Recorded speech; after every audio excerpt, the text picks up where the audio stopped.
text message that changed everything appeared on my phone at 2:47 p.m. on what was supposed to be my sister's wedding day.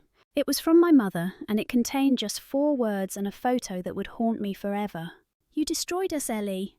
The attached image showed my sister Sarah collapsed on the ground in her $40,000 Vera Wang gown, mascara streaming down her face, surrounded by 380 confused wedding guests at the Silverado Crest Vineyard in Napa Valley. The venue gates were locked, security was escorting people out, and I was sitting in my beat-up Honda Civic 2 miles away, watching it all unfold through a friend's live stream, feeling absolutely nothing except a cold, satisfying sense of justice. But before I tell you how I orchestrated the complete destruction of my family's most important day, before I explain why I felt zero guilt watching my sister's dream wedding implode in spectacular fashion, I need you to understand something.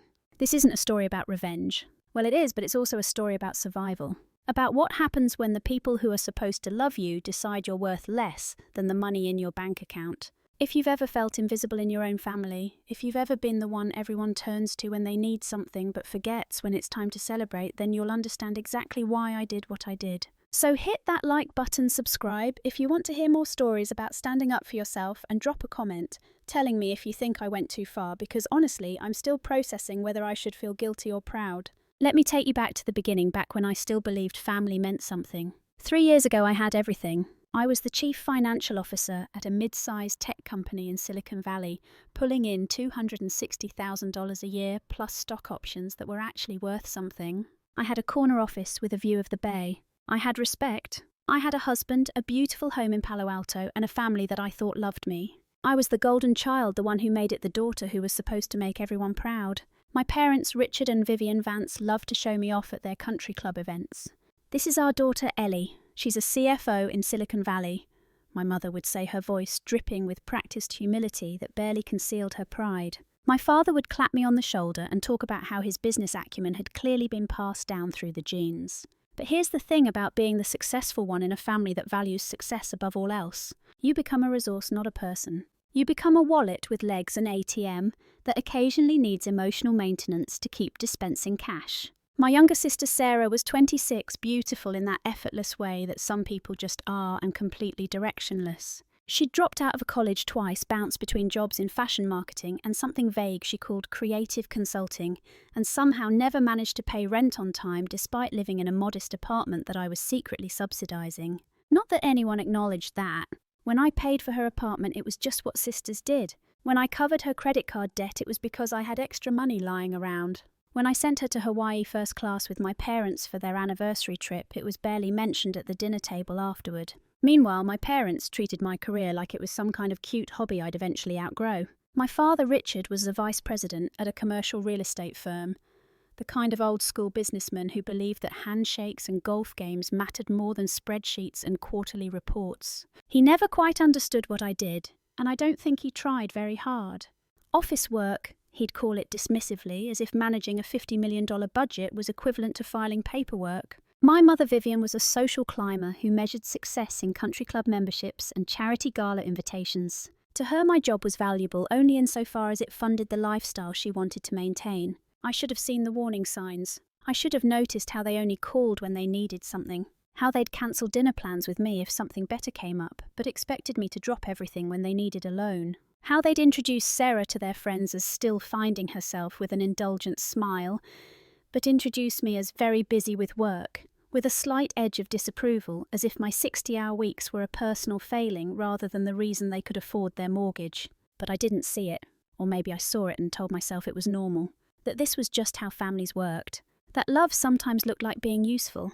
Then my marriage fell apart and I learned exactly how conditional my family's support really was. My husband Mark was a lawyer, charming and ambitious, and completely wrong for me in ways I didn't recognise until it was too late. We'd been married for 5 years, and for 4 of those years things were fine. Not great, not passionate, but fine.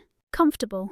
We were both busy with our careers, both climbing our respective ladders, both too focused on success to notice we'd stopped actually liking each other somewhere along the way. The divorce should have been straightforward. California is a no-fault state. We'd split assets 50-50 and move on with our lives. But Mark didn't want straightforward. Mark wanted to win.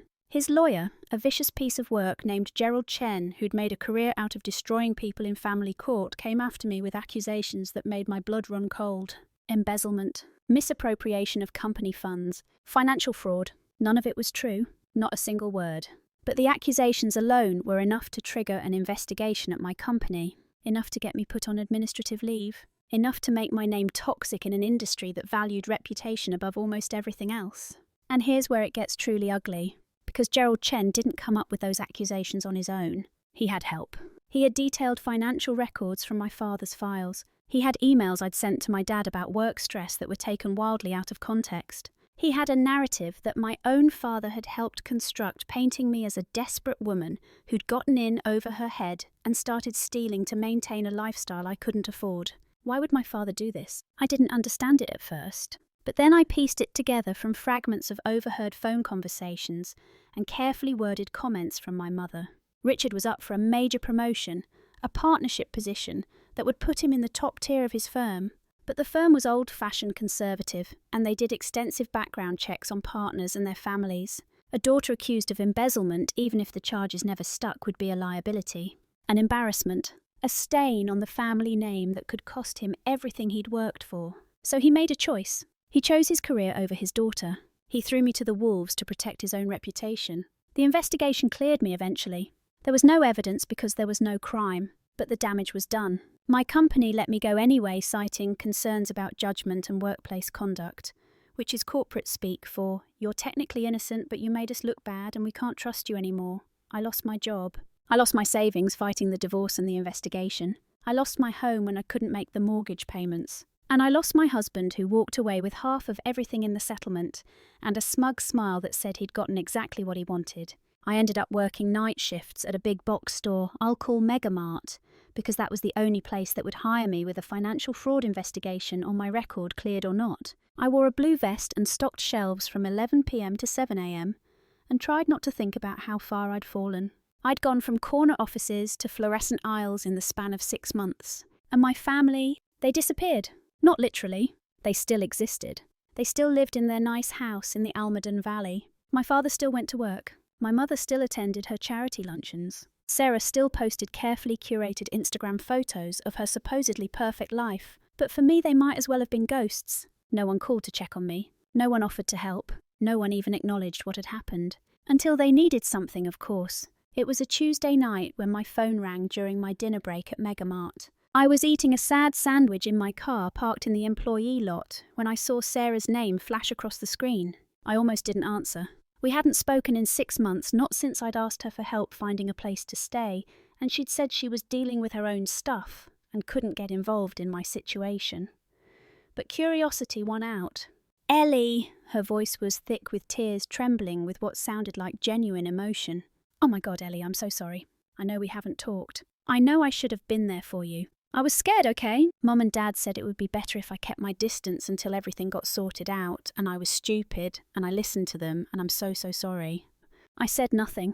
Just waited, because Sarah didn't call to apologise. She called because she wanted something. I need your help, she continued, and there it was. I'm getting married, Ellie. His name is Cassian Thorne, and he's incredible. His family owns Thorne Markets, the grocery chain. And we're having this amazing wedding at Silverado Crest in Napa, this gorgeous vineyard estate, and it's going to be perfect. But the venue needs $150,000 up front to hold the date, and we need to pay it like now, and Dad's tapped out from some bad investments, and Mum's freaking out because all her friends are going to be there, and I just thought maybe, since you always helped us before. She trailed off, waiting for me to fill the silence with an offer to solve her problem. Waiting for me to be the sister I'd always been, the one who fixed things and paid for things and made everything okay. How much is the total wedding? I asked quietly. $450,000, she said, and I could hear the excitement creeping back into her voice, now that she thought I was considering it. I know it sounds like a lot, but Cassian's family is old money, Ellie, like really old money, and they have expectations. The venue alone is incredible. It's this private estate with these rolling vineyards and a vintage mansion, and they only do like 20 weddings a year. We have to have it there. It's literally the only place that's good enough. $450,000 for a wedding. That was more than I'd made in 2 years as a CFO. That was more than most people made in a decade. And she wanted me, the sister, who was currently making $12 an hour stocking toilet paper at 2 in the morning, to help pay for it. I don't have that kind of money, I said, and it was true. I'd lost almost everything in the divorce and the legal fees. But you could get it, Sarah pressed. You're smart with money, that's literally what you do. You could figure something out. A loan, or maybe you have savings I don't know about, or I don't know. Couldn't you talk to your old company? They must owe you something. And that's when I realised she didn't know. She genuinely didn't know that I'd lost everything, that I was working at Megamart, that I was living in a studio apartment in a bad neighbourhood because it was all I could afford. My parents had never told her. They'd probably spun some story about me taking time off to find myself or something equally vague and face-saving. Sarah, I said slowly, I work night shift at Megamart. I barely make enough to cover rent. I lost everything in the divorce. Dad made sure of that when he helped Mark's lawyer build a case against me. Silence. Long uncomfortable silence. Oh, she said finally. I didn't know. Mum and Dad just said you were going through some stuff and needed space. I didn't realise it was that bad. Yeah, I said. It's that bad. More silence. Then so you can't help. Not are you okay? Not what can I do for you? Just you can't help. As if my value to her began and ended with my ability to solve her problems with money I didn't have. No, I said. I can't help. She hung up without saying goodbye. I sat in my car for a long time after that, staring at nothing, feeling something cold and hard, settling in my chest where my heart used to be. I'd spent my entire adult life being the responsible one, the successful one, the one who had it together. And the moment I stopped being useful, I stopped existing to them. That night I went back to my shift and stocked shelves and thought about how much I'd sacrificed for people who saw me as nothing more than a resource to be exploited. And I started to get angry. Really, truly angry in a way I'd never let myself be before. 2 weeks later I got a letter from a law firm I didn't recognise. Inside was a notice informing me that I was a beneficiary of my grandmother's estate. Nana Ruth had died 3 months earlier, and I'd found out through a Facebook post from a distant cousin because no one in my immediate family had bothered to tell me. I hadn't been invited to the funeral. I later learned my mother had told everyone I was travelling for work and unreachable. Nana Ruth had been the only person in my family who'd ever really seen me. She'd been a sharp, funny woman who'd built her own successful accounting firm back when women weren't supposed to do things like that. She'd always told me I reminded her of herself, and I'd treasured those words even when I didn't fully understand them. She'd died of a stroke, quick and clean, and I hadn't even gotten to say goodbye. But she'd left me something. The letter explained that she'd set up a trust fund specifically for me, with explicit instructions that excluded my parents and Sarah from any claim to the money. The trust contained $200,000 and a handwritten note that the lawyer had enclosed with the letter. Ellie, the note read in her familiar looping handwriting. If you're reading this, then I'm gone and I'm trusting you to use this money wisely. I know your father is a fool and your mother is a social climber, and I know they've probably used you up and tossed you aside by now because that's what they do. Don't let them have a penny of this. This money is for you to save yourself, to start over, to build something that's yours alone. You don't owe them anything. You never did. Love, Nana. I cried reading that note, sobbed actually sitting on the floor of my tiny apartment with the letter clutched in my hands. Because here was proof that someone had seen what was happening. Someone had known I'd need a way out. Someone had loved me enough to plan for my escape even after they were gone. $200,000 wouldn't make me rich, but it would give me options. It would give me freedom. It would give me the ability to leave and never look back. Or I realised as I stared at that number, it would give me the ability to do something else entirely. 3 days later, Sarah called again. This time she was with my mother, who took the phone after Sarah's tear-filled plea for help had gotten nowhere. Ellie, sweetheart, Vivian said in that syrupy voice she used when she wanted something. Your sister told me about your situation and I'm so sorry we didn't realise things were so difficult for you. But I'm calling about something important. We found out about Ruth's trust fund. I know she put all sorts of silly restrictions on it, but surely you understand that family comes first. Sarah's wedding is in 2 months and we've managed to scrape together most of the money, but we need $150,000 to secure the venue. It's non-refundable, Ellie. If we don't pay it now, we lose everything we've already put down. Why would I give you money for Sarah's wedding? I asked. Because she's your sister, Vivian said, and I could hear the steel creeping into her voice. Because family helps family. Because you've always been the responsible one, the successful one, and this is what successful people do. They take care of their loved ones.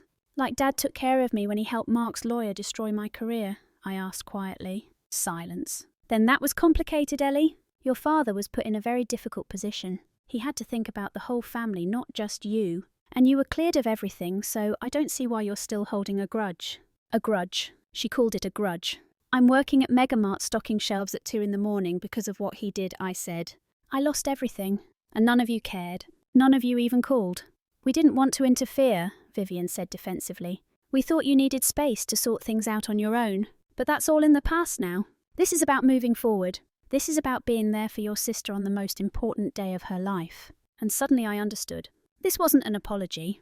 This wasn't them acknowledging what they'd done. This was them deciding my suffering had gone on long enough and I should be grateful for the chance to be useful again. I'll think about it, I said just to get her off the phone.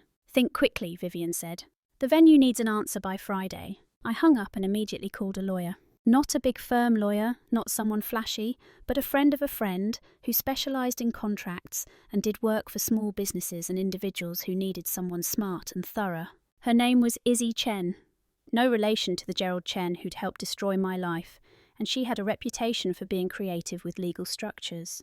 I need to pay for a venue, I told her when we met at a coffee shop near her office. But I need the contract set up in a very specific way. I explained what I wanted. Izzy listened, her expression carefully neutral, taking notes on a yellow legal pad. When I finished, she looked up at me with something that might have been respect. This is either brilliant or insane, she said. Possibly both. And you understand that if you go through with this, there's no going back. Your family will know exactly what you did. Good, I said. I want them to know. She nodded slowly. Okay then, let's destroy a wedding. Over the next 2 weeks, Izzy worked her magic. She contacted Silverado Crest directly and negotiated a contract that listed me, and only me, as the contracting party. Not Sarah, not my parents, me. The contract required $148,000 up front to hold the date, with the remaining $302,000 due in installments over the next 6 weeks. The total was $450,000 for an all-inclusive luxury wedding package that included the venue, catering, flowers, music, photography and everything else a couple could want for their perfect day. But here was the key part, the clause that Izzy had drafted with surgical precision and the venue's events coordinator had agreed to after some negotiation. Section 17B stated that as the sole contracting party, I had the right to cancel the event at any time before it began. Normal cancellation would result in forfeiture of all deposits and payments made. However, if the cancellation was due to a documented breach of dignity clause, specifically defined as defamatory actions, public humiliation, or slanderous behaviour, directed at the contracting party by the beneficiaries or their representatives on the venue property, then I would be entitled to a 30% refund of all payments made. In other words, if my family publicly humiliated me at the venue, I could pull the plug on the entire wedding and get some of my money back. The venue's coordinator, a woman named Margaret, who'd been in the wedding industry for 20 years, understood exactly what I was setting up. I've seen this kind of family dynamic before, she said when we met to finalise the contract. Brides' families who treat the person paying like garbage. Usually it doesn't matter because the person paying just sucks it up for the sake of family peace. But you're not going to do that, are you? No, I said. I'm not. Good for you, she said, and slid the contract across the table for me to sign. I paid the $148,000 from Nana Ruth's trust fund, watching that number tick down in my bank account with a strange sense of calm. This was either going to be the best money I ever spent or the most expensive lesson in stupidity I'd ever receive. Either way, I was committed now.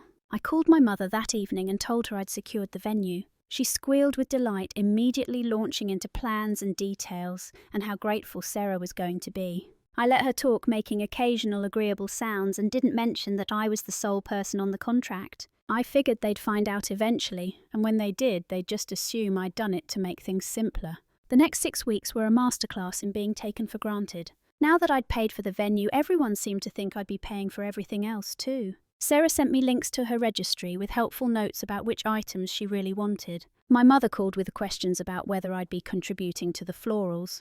My father, who I hadn't spoken to since the divorce, actually sent me an email asking if I'd consider upgrading the bar package to top-shelf liquor, because the Thorne family expects a certain standard. I said yes to nothing and no to everything. I told them the venue was all I could manage, that Nana Ruth's money was nearly gone, and they'd have to figure out the rest on their own.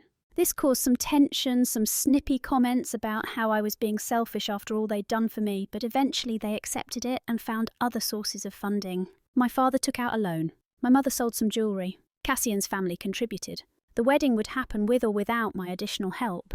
Meanwhile, Izzy was doing some investigating of her own. She had connections in the social media world, people who made their living finding dirt on behalf of lawyers and corporations. And she found something interesting about my dear sister Sarah. 3 weeks before the wedding, Sarah had attended a bachelorette party in San Francisco. It was a whole weekend affair, very Sex and the City, lots of champagne and matching satin robes and Instagram photo shoots. But on the second night, after most of the bridesmaids had gone to bed, Sarah had been caught on video in a very compromising position with someone who wasn't her fiancé. His name was Reese Sterling, and he was Cassian's best friend and best man. The video was crystal clear, time-stamped shot in 4K quality by some partygoer who'd thought it was funny. Sarah and Reese, in a VIP section of some club, drunk and handsy, and definitely crossing lines that engaged people aren't supposed to cross. Izzy had paid a considerable sum to acquire the video from the person who'd filmed it, and now we had leverage.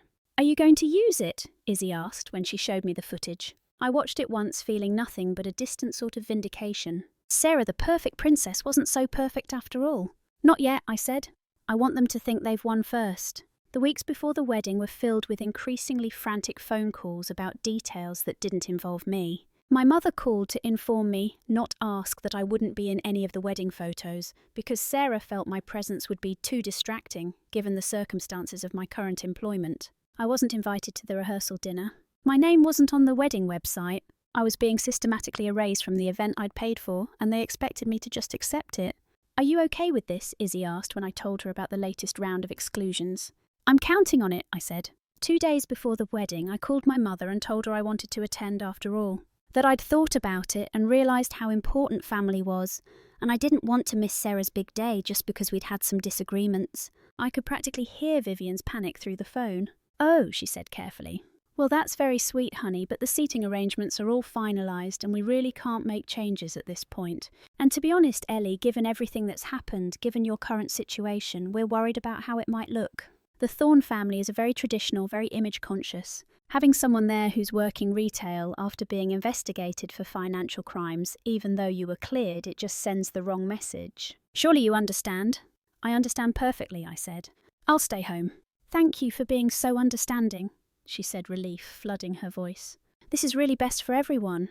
The morning of the wedding, I woke up at 5 a.m. in my studio apartment and put on the nicest outfit I owned, a simple black dress that I'd bought at a thrift store. I did my makeup carefully, not dramatic, just neat and presentable. Then I got in my beat-up Honda Civic and drove north to Napa Valley, arriving at Silverado Crest around 8 in the morning. The venue was even more beautiful than the photos had suggested. Rolling vineyards stretched out in every direction, the vines heavy with grapes that would be harvested in a few weeks. The mansion itself was a white Victorian masterpiece, all gables and wraparound porches and stained glass windows that caught the morning light. Ceremony chairs were already being set up in the garden. Catering trucks were arriving. Florists were working on massive arrangements of white roses and peonies. Everything was coming together for the perfect day. I parked my car and walked up the long driveway toward the entrance. And that's when I saw it. Hanging from the wrought iron gates at the entrance to the property was a banner 6 feet wide and 4 feet tall, professionally printed and mounted. And on that banner was a blown-up image of my driver's license photo. The same photo that had been all over the news websites during the investigation, looking exhausted and shell-shocked and guilty, even though I wasn't. Across the image in blood-red letters were the words, "Wanted convicted embezzler. Stay out." I stopped walking. Just stood there, staring at this thing, this public declaration that I was not wanted, not welcome, that I was a criminal even though I'd been cleared. They'd turned my face into a warning sign. They'd made me the villain of their perfect day. And standing near the banner admiring their work were my father, my mother, and my sister. Richard saw me first. His face went through several expressions in quick succession, surprise, annoyance, and finally cold satisfaction. Vivian's mouth curved into a smile that didn't reach her eyes. And Sarah just looked at me with contempt, arms crossed over the bodice of her silk dressing gown already in wedding day mode, even though it was barely 8 in the morning. "Ellie," Sarah said, her voice carrying across the driveway. "I thought we made it clear you weren't invited, but I guess reading comprehension isn't your strong suit anymore. Must be all those late nights at Megamart rotting your brain." I walked closer, not running, not hurrying, just walking at a steady pace until I was standing about 10 feet away from them. Up close, the banner was even worse. They'd somehow found the absolute worst photo of me that existed and blown it up to monstrous proportions. "Is this really necessary?" I asked, and I was proud of how steady my voice sounded. It's a security measure, Richard said, not even bothering to look at me. The Thorne family has standards. We can't have someone with your history wandering around their guests. What if you embarrassed us? What if someone recognized you from the news? This is our insurance policy. Our insurance policy, I repeated. You mean the insurance policy for the wedding I paid for? Vivian actually laughed. Oh, honey, you gave us money for the venue, yes, but you didn't pay for the wedding. You helped like families should help. But this day isn't about you. It never was. This is about Sarah and Cassian and their future. You're just someone who happened to have access to funds at the right time. Access to funds, I said. Is that what you're calling it now? Sarah stepped forward and I could smell her expensive perfume, something French and floral that probably cost more than my monthly rent. Let me make this really simple for you, Ellie. You smell like night shift and failure. Mum and Dad tried to protect your image, tried to help you, but you fucked it up all on your own. You're an embarrassment. You're trash. And trash doesn't belong at a Thorne family wedding. So turn around, get in your sad little car and go back to whatever hole you're living in now. You're not wanted here. Vivian reached out and grabbed my arm, her perfectly manicured nails digging into my skin. Sweetie, she said in a voice that dripped with false sympathy, don't make this harder than it has to be. You've already caused enough damage to this family. Don't ruin your sister's special day by forcing us to have you removed. Just go home. Go back to your night shift. That's where you belong now. Richard didn't say anything. He just turned his back to me and walked toward the mansion, a gesture of complete dismissal. I didn't exist to him anymore. I was less than nothing. I pulled out my phone. My hands weren't shaking. My breath was steady. I felt perfectly, completely calm. I took a photo of the banner, making sure to get the full message, and my blown-up license photo in frame. Then I took a photo of my mother's face, capture her false sympathy frozen in pixels. And then I took a photo of Sarah in her silk robe, arms still crossed, looking at me like I was something she'd scraped off her designer shoe. Then I opened my text messages and sent the photos to Izzy with one word, execute. What are you doing? Sarah asked, suddenly nervous. I didn't answer. I just turned around and walked back to my car, got in, and drove exactly 2.3 miles to a scenic overlook that had a perfect view of the valley below. From here I could see the vineyard, the mansion, the entire property laid out like a movie set. And then I waited. Izzy worked fast. Within 15 minutes, she'd sent a formal legal notice to the venue's management office, complete with the photos I'd just taken as evidence of a Section 17B violation. The banner constituted defamatory actions and public humiliation directed at me, the sole contracting party on venue property. The contract was immediately terminated. All venue services were to cease immediately. All guests were to be removed from the property within 30 minutes. The venue management, who'd been waiting for this exact scenario based on our earlier conversations, acted instantly. I pulled up a live stream that a friend of Sarah's was broadcasting. The woman didn't know I was watching, just thought she was documenting her friend's beautiful wedding day for the people who couldn't attend. Instead, she was about to document the most spectacular wedding implosion in recent history. The first sign of trouble was when the music stopped. The ceremony was supposed to start at 2 in the afternoon, but guests had been arriving since noon for cocktails and photos. The live stream showed confused people in expensive clothes holding glasses of champagne looking around as the string quartet suddenly packed up their instruments mid-song. Then came the announcement. The venue's manager, Margaret, took a microphone and addressed the crowd in a voice that was professionally apologetic but firm. Ladies and gentlemen, I regret to inform you that due to a contract termination by the primary party, this event has been cancelled. All guests must vacate the property within 30 minutes. I apologise for any inconvenience, but this is non-negotiable. Thank you for your understanding. Chaos. Immediate beautiful chaos. The live stream swung wildly as people started shouting questions. Where was the bride? What happened? Who cancelled the contract? 380 people in formal wear, many of them who'd travelled from out of state, suddenly being told they had to leave. The Uber prices in the area immediately surged to triple their normal rate. The gates at the entrance, the same gates that held my banner of shame, were now locked to prevent anyone else from entering. I watched Vivian and Richard running around trying to talk to management, trying to figure out what had happened. They didn't know yet. They didn't understand that the person who'd paid for everything, the person whose name was on the contract, the person they'd just publicly humiliated, had pulled the plug. But that wasn't even the best part. While everyone was distracted by the venue shutdown, Izzy was executing phase 2 of the plan. She sent an email to Cassian Thorne at his work address marked urgent, with a subject line that read, "Information about your fiancé you need to see." Attached was the video of Sarah and Reese at the bachelorette party, along with a brief note explaining that this had been filmed 3 weeks ago and that several witnesses could confirm its authenticity. She also sent a copy to Cassian's father, CEO of Thorn Markets, at his corporate office. The live stream captured the exact moment when Cassian received the email. He was standing near the garden area talking to his best man Reese, probably trying to figure out what was happening with the venue. Someone must have called him because he pulled out his phone, looked at the screen, and his face went from confused to pale to absolutely purple with rage in the span of about 10 seconds. What happened next was captured in shaky cell phone video from multiple angles. Cassian walked over to where Sarah was sobbing and screaming at venue management, grabbed her by the arm, not roughly but firmly, and pulled her aside. The microphones didn't catch their conversation, but you didn't need audio to understand what was being said. Cassian showed her his phone. Sarah's face crumpled. She reached for him. He stepped back. She said something, probably trying to explain or excuse or lie. He shook his head, and then Cassian Thorne did something I'll remember for the rest of my life. He walked over to the band's equipment, which was being packed up but wasn't fully dismantled yet, and took the lead singer's microphone. The feedback screeched across the valley, cutting through all the confused chatter. "Everyone," Cassian said, and his voice was cold enough to frost windows. "There will be no wedding today, not just because the venue is shutting down, but because I will not marry a liar and a cheat. Sarah Vance and my former best man, Reese Sterling, have been having an affair, and I have video evidence that they were together at her bachelorette party 3 weeks ago. I thought I was marrying someone who valued honesty and loyalty. I was wrong. This wedding is over. This engagement is over. And anyone who wants to know the full story can ask the bride, although I doubt she'll be honest about that either." He dropped the microphone. It hit the ground with a loud thump that echoed through the speakers.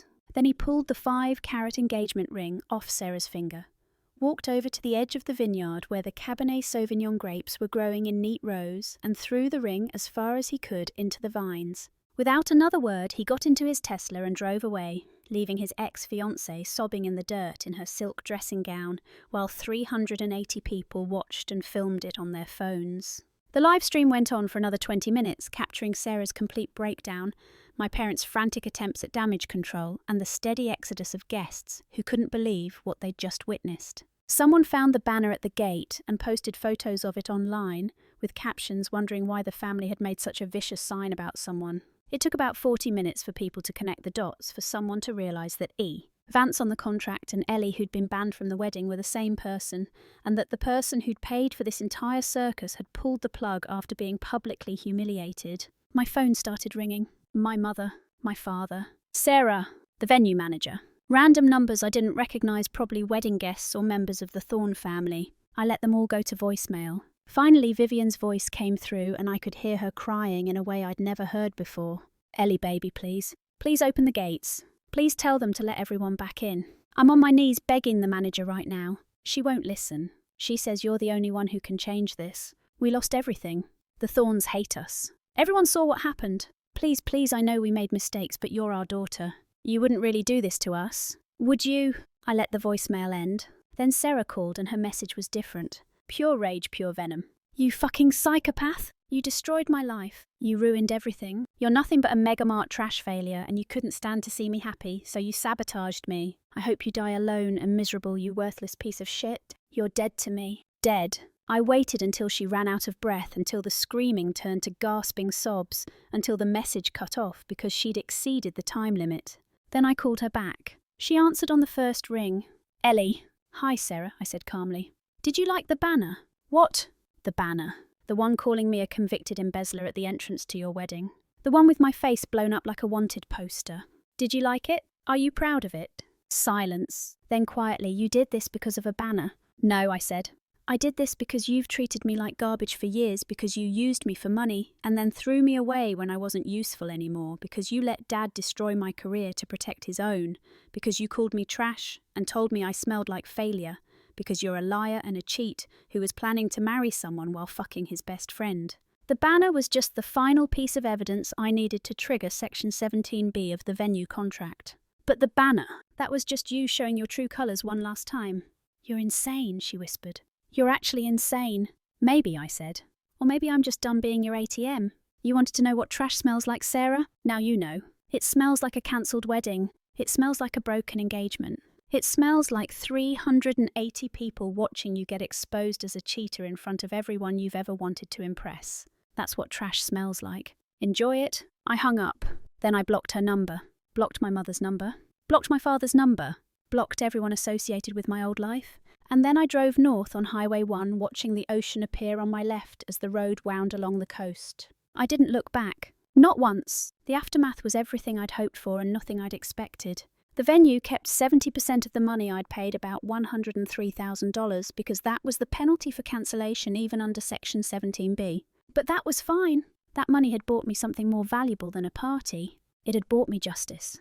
The Thorne family sued Sarah for the engagement ring, citing California's conditional gift law, which states that engagement rings must be returned if the marriage doesn't happen. Sarah had to pay $30,000 to settle that lawsuit, because she'd thrown the ring away in a fit of rage after Cassian had thrown it into the vineyard, and it was never recovered despite extensive searching.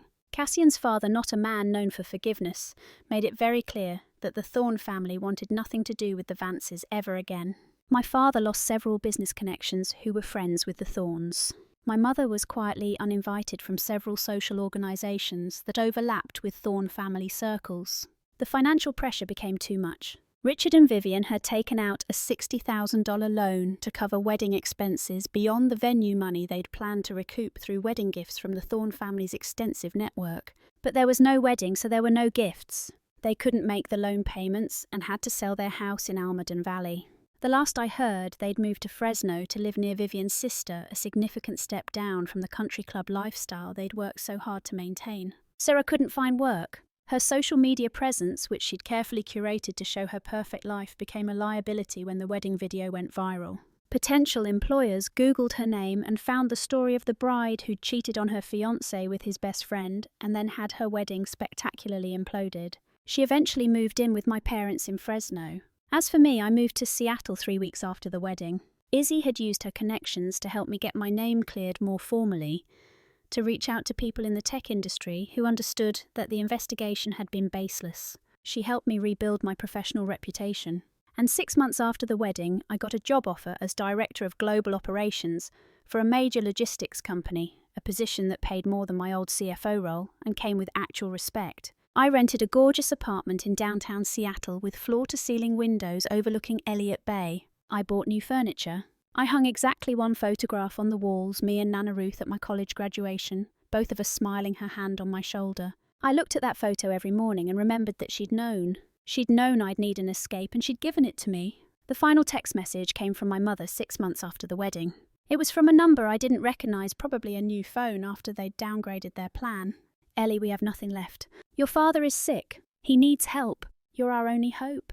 We're family. Please. I stood at my window watching the ferries cross the bay, the Olympic mountains purple in the distance. I thought about all the times they'd told me I didn't belong, all the times they'd used me and discarded me, all the times they'd chosen their image over my well-being. I thought about that banner. I thought about Sarah calling me trash. I thought about my father helping my ex-husband destroy my career. And I typed out a response. My story is finished, and I won. Then I blocked that number too. I turned off my phone and put it in a drawer. That evening Izzy came over. We sat on my balcony with expensive wine and the Seattle skyline glittering below us, and I felt something I hadn't felt in years. Peace. Complete, absolute peace. No regrets, Izzy asked. Not a single one, I said. I paid $103,000 to take back my dignity. Best money I ever spent. And it was true. Because in the end I didn't just destroy a wedding. I freed myself from people who'd never valued me. I proved that I was worth more than the money I could provide. I showed them that there are consequences for treating people like disposable resources. I did what I set out to do. I won. Here's what I learned from all of this.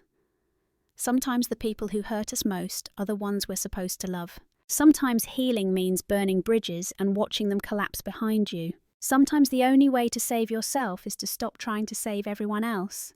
And sometimes revenge isn't about destroying someone else. It's about building something better for yourself on the ashes of who you used to be. So I want to ask you, have you ever been the one everyone turned to but no one stood up for? Have you ever realised you were being used by people who claimed to love you? And more importantly, did you find the strength to walk away, or are you still trapped in that cycle? Drop a comment and let me know your story. Hit that like button if you think I made the right choice. Subscribe if you want to hear more about standing up for yourself even when it costs everything. because trust me, freedom is worth the price. And to my family, if you're somehow reading this, I hope you learned what trash really smells like. It smells like consequences.